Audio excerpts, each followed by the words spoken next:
On a une belle opportunité ici aujourd'hui parce qu'on est en train de faire un pneu sur une Porsche 911 2024.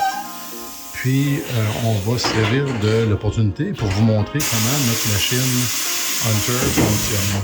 Le but d'une Hunter Auto 34R comme ça, c'est qu'il n'y a essentiellement aucun contact avec la roue. Donc, tout ce qui peut rentrer en contact avec la roue est en plastique. Donc, ça, c'est la partie qui va faire débarquer le pneu. Le rouleau là qui fait décoller le pneu de la roue, puis il n'y a essentiellement aucun contact avec la roue. Donc, ce qui est très important, c'est de graisser le pneu pour pas que ça colle. Puis donc, par la suite, on décolle le bille pour justement débarquer le pneu.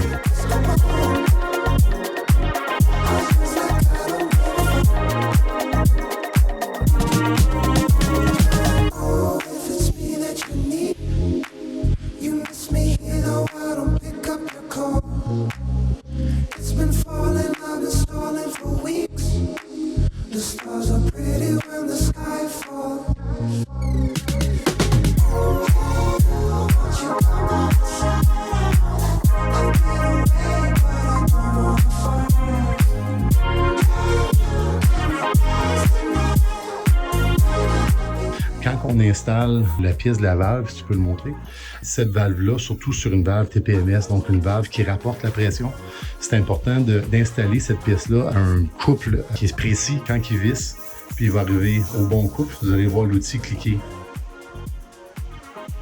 Voilà, le couple appliqué est bon.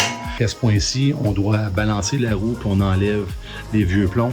Normalement, un outil en plastique comme ça pour pas graffer la roue, pour enlever les vieux plombs, puis par la suite, on va enlever ce résidu de colle-là.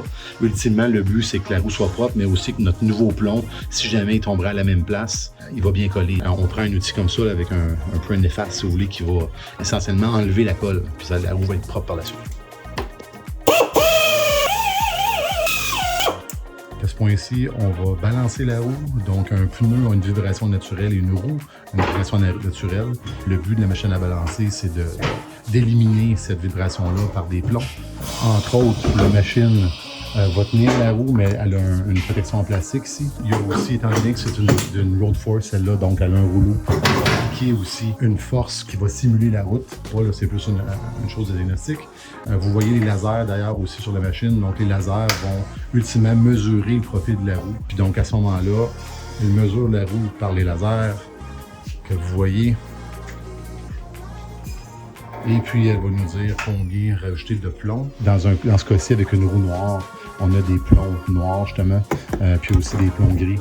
Un petit détail, on aime ça que justement les plombs ne paraissent pas là, si on peut le faire. La dernière étape, c'est qu'on serre les boulons de roue avec un torque wrench manuel, donc à la main. Quand vous entendez le petit cliquer, ça veut dire que le bon coupe de serrage a été appliqué. À noter qu'on fait ça sur tous les véhicules. Aujourd'hui, bien sûr, on prend une Porsche parce que ça paraît bien, mais ultimement, que ce soit un Volkswagen, une BMW, tous les véhicules qui passent ici se font serrer leurs boulons de roue à la main pour être sûr qu'ils ne sont pas surserrés et sous-serrés.